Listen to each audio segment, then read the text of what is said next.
What's going on, guys? We're here in Uncle Tim's garage. Obviously today is a huge day because it is finally time to drop the TSX. Let's get to work. So our set for today is going to be the Flex Z set from Tein. We also have a new control arm over here. I had to go Moog OEM. Unfortunately, there was a shortage and I couldn't get one in time. And then we also have a TPMS sensor for the front right. Let's do this.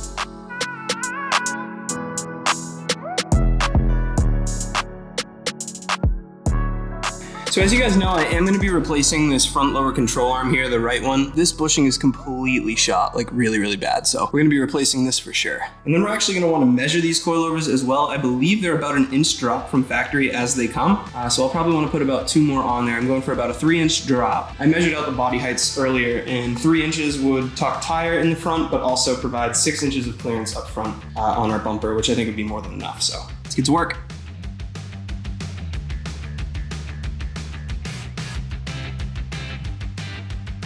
Look at those messy hands on YouTube, really? So I gotta start from the bottom, so when I have all the Lamborghinis and everything. Oh. So they look back when I was 30, man. You sure they don't think you don't know what you're doing when you get older? Oh, they know. I tell them I have no idea. I tell them I'm just enjoying what I do.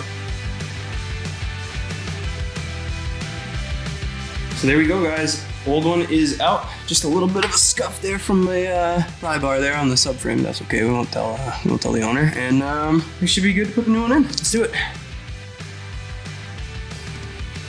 All right, guys. So new arm is in the car.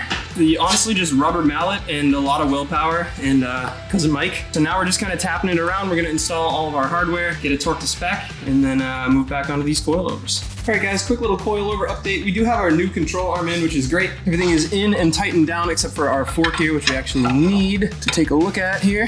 This is our front right stock and our new front right here. So if we measure the top of the strut mount down to where our fork was resting, you guys will see we got 18 inches. And then here, the fork is gonna rest just over 17. So I'm going for a 3-inch drop, which means that we're gonna want that fork to rest at the 15 mark. We're gonna back this collar up and then we're gonna spin this to meet it. We're gonna go to 15 inches from here to the top of the strut, and then we're gonna do the other side as well before we install it. All right, guys, so we're going for a distance of 15, but our strut is actually bottomed out. So I don't know if this is actually gonna translate to our ride height adjustment, but we can adjust this inside the car too. So we're gonna install them both at this height, nice and even, and we'll see where we're at. But I'm assuming we're gonna need to make some adjustments. All right, guys, so thanks to the control arm, I'm literally covered in dirt. I have a dirt beard, but we mocked up side number 1 and it looks freaking incredible. Let's go. Oh man, we got height, I think, just about right, man. So there's still plenty of room up underneath too. Even though we are just kind of barely tucking to the top of our tire, there's plenty of room to hit bumps up in here and we are not gonna hit anything at all. So that's about as good as it can get, man. That is, oh, I'm so excited. Look at that dude. All right, we gotta keep going. We gotta keep going, man. There's no stopping me right now. The hype is real. I don't know how this thing is gonna ride, but I am so stoked. We're gonna keep working. I'm gonna time lapse. Well, I gotta explain how to do this side. So it's super easy though. We did the control arm on this side. That's why it took so long. It's been like 4 hours of work, which for me, actually not that bad. If you asked Uncle Tim, he'd tell you I'm way too slow, but that's someone who does it all the time. Anyway, we're just gonna walk you through how to do it now on this side because I actually know how to do it, and we should be cranking. It's not that hard. Coilovers are pretty easy on the TSX. All right, guys, so the coilovers themselves with no control arm should be pretty easy for us. So we got 1, 2, 3, 4, 5 up top for our strut mount, and then there is 1 bolt in here for the fork, and then we got a nut down here at the bottom of the fork as well that's on the other side of the bolt. So what we're gonna do is loosen up the fork, we're gonna drop that down, let it sit on the axle, and then we're gonna loosen up the strut and drop that out. Then we can put the new strut in, we're gonna put the fork on just kind of loose, and then we're gonna jack everything up from the control arm. You guys will see. All right, guys, so memory card died about halfway through that time lapse, but we got our second strut out here. We did exactly what I said. Took the fork loose, got that onto the axle there, and then we actually didn't have enough play. I had to undo this arm here, and then we pushed down. We actually wedged the bar in between here and pushed down, and we got everything out. But it's out, so time to adjust the other strut and get this thing going. All right, guys, side 2 adjusted. Let's throw it in.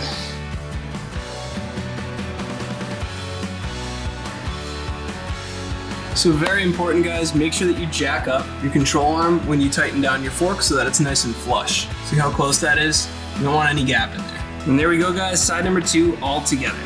Up next, we're gonna throw our wheels on, and then we are good to let this car down, and then we need to tighten up our top mounts as well. For those of you guys wondering, is it better to tighten these on the jack stands or when it's on the ground? I did ask Uncle Tim, who is a Honda tech, and he said that on the ground is the better way to do it, so we're gonna do it that way. Well, it's slammed, too slammed, but slammed. Now trust me, as much as I would love to leave it like this, guys, there is no way. There's just not enough clearance here. One bump, bam goes my fender. That's just not gonna happen. So all things considered, everything went really well. About 10:30 at night, we got all caught up on our second height adjustment. So we're gonna call it quits, and we're gonna get back at this in the morning. See you guys then.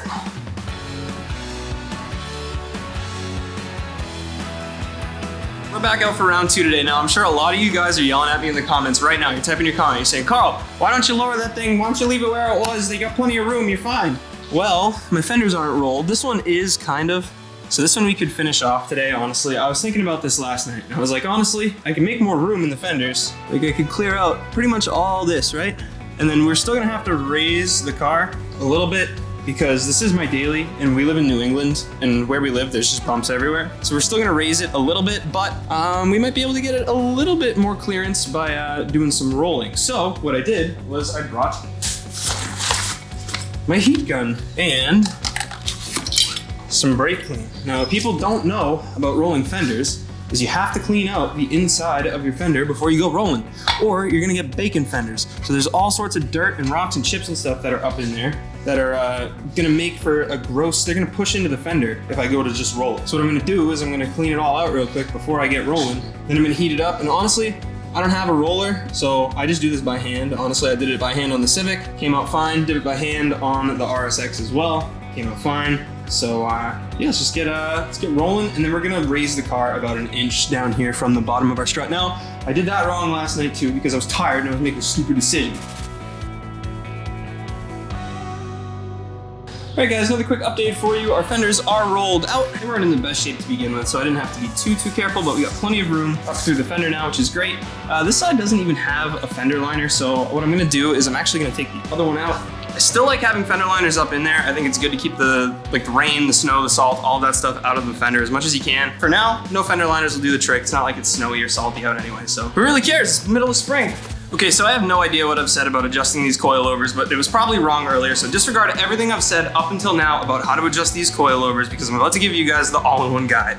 So I thought that in order to adjust these coilovers, your best bet was to undo this fork, and that is dead wrong. First thing you're gonna wanna do if you wanna adjust this is just unlock this ring here, okay? And we're raising the car. So what we wanna do is we actually wanna leave this ring right here as a measuring point. So when we put our spanner up on the top, guys, and we give it a spin, see how the whole strut ends up spinning with it? So we're spinning the whole strut left, which is gonna raise the car. It's gonna create more of a gap between this and the bottom ring.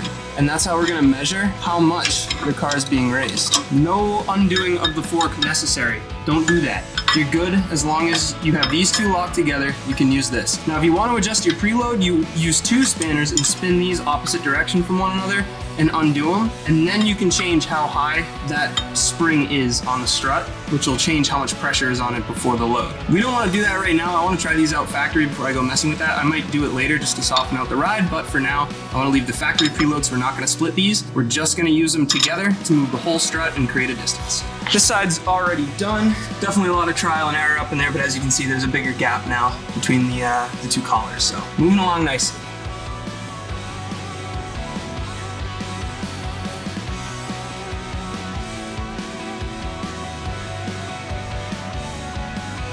Okay, so assuming it settles just a touch, that is so good, dude. I'm like stoked is an understatement. That's exactly what I was going for. I definitely want it to look lowered, but not too low. I want it to stay functional because this is my daily driver. That is the perfect stand. I'm so excited, man. Look at this. It's just like almost tucking tire. That is so good, dude. Oh, it's so good, man. It looks kind of tracked, and that's what I was hoping for. Oh, it's so good, man. Because the Evo wheels are wide, right? They actually stick out a little bit past the bumper, and so I don't want a ton of camber on them because when you leave them straight, dude, that's so good, man. All right, let's get these rears evened out and go home. You don't have an opinion? You always have an opinion. What are you talking about? Opinions are like everybody else. Come on, you don't think that's minty? No. No? You want it higher, don't you? You want it lower, don't you? You gotta take the block. All right, I'll take the block. Okay, all right. Boys will appreciate it. Here we are on the ground, guys. What do you think, Uncle Tim? It's good. Yes. We got the seal of approval, boys. Let's do these rears. Phrasing.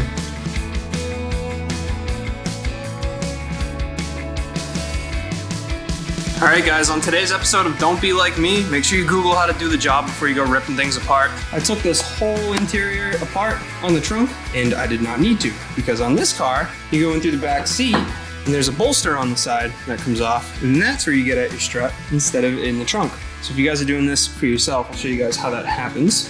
So on this piece here, guys, there's gonna be a little bolt in here. It goes in here. Obviously, this car had some suspension in it or some suspension work done where this bolt's already been taken out. All the easier for us. And then honestly, you just work it up until it unhooks. So up first and then out. I went out first, then out. All right, guys, so we're gonna start with the mounts up top. We got one nut in front, and then there's one, let's see if I can show you guys, way in the back behind there. And then we're gonna come down to the bottom. We got our bottom mounts underneath here. We're gonna start with these, see if the strut comes out. We may have to drop the sway bar as well just to get a little bit more clearance, but we're gonna see with the strut first. All right, guys, quick berg break. Honestly, I gotta tell you, this car is not being my buddy right now. One of our end links was all seized up, so we had to chop it. So honestly, I'm just gonna remove the sway bar, delete it for a little bit. Uncle Tim said that they're not super important, so I'm just gonna run without it for a little bit and get some new end links and reinstall them another time. But yeah, at this point, just having a berg, chilling out with the fam. We're gonna head out to the pool area for a little bit and recuperate and see what we can do.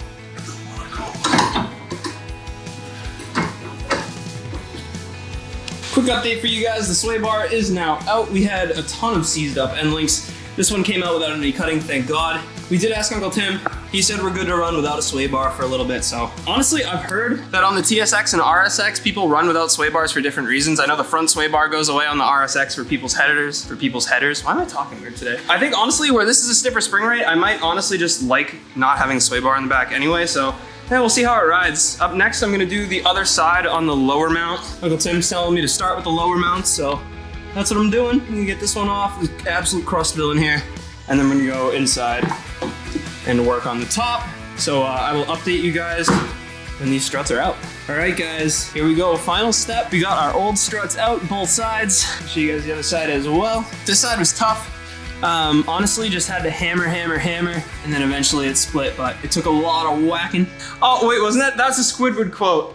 Oh, my back.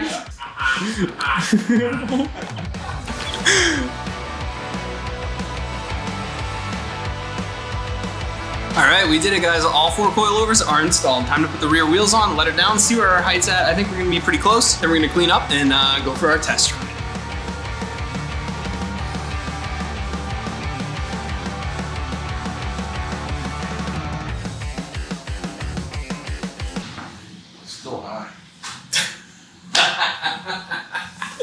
We were saying that, like 3/4 of an inch. Yeah, we're gonna go down 3/4. Yeah, obviously, I think we're a little high in the rear, guys. So I was just debating whether or not I was gonna do it now or not, but Uncle Tim came out and made fun of me. So I think what I'm gonna do is just drop it another 3/4 of an inch. All right, guys. So lowering is gonna be the opposite of raising, obviously. So what we're gonna do is we're gonna spin this collar up 3/4 of an inch, and we can actually twist this whole thing down with our hands. Let's go. Uncle Tim's checking my fitment, make sure I don't blow my fenders out. He said he has a hammer that can fix that if we need to. So, what do you think?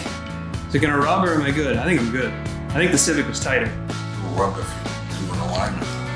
Well, hopefully we found some adjustable camber arms. So hopefully the alignment shop can pull them in enough. You gotta come out at the top. That's where you wear your tires. Yeah, I know. You'll know when you're driving. It's not the best for handling.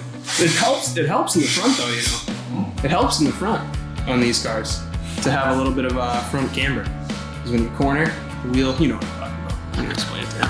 So there we go, guys. We're gonna tighten down our strut mounts and then our lug nuts, and we are all set. So when the car's done, probably take you guys along for the test drive as well. I don't think we're gonna end the video here, but I am very happy with how this looks, and now it is time to see how it drives.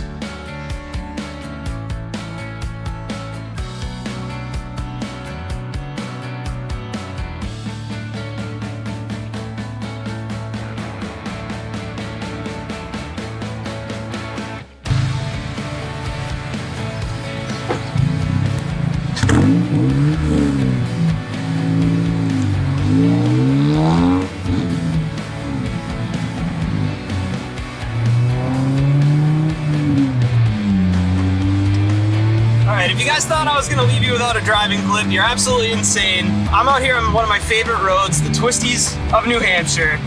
And guys, this car is so good, man. The rear sway bar delete, I'm not really sure if I want to keep that or if I think I want to throw one back there. It doesn't really self-center as much, so I think I kind of do want a little bit more of that just for like to be able to let go of the wheel or whatever. But dude, this thing rides so good for $700 coilovers. I am so stoked.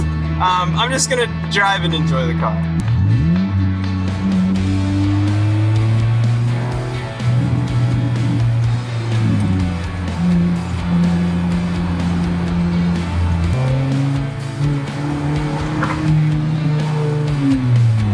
It took a lot, but I just heard the back rub a tiny bit. It took a lot. That was a huge bump, huge hill. That was the first rub of the night. Dude, this thing's so good though. It's so good, bro. If you want to change how your car handles and drives, throw some coilovers in it. Oh my God, dude. All right, we're going home. We're gonna try and catch the rest of the night's game. And I'll see you guys in the next one. Peace.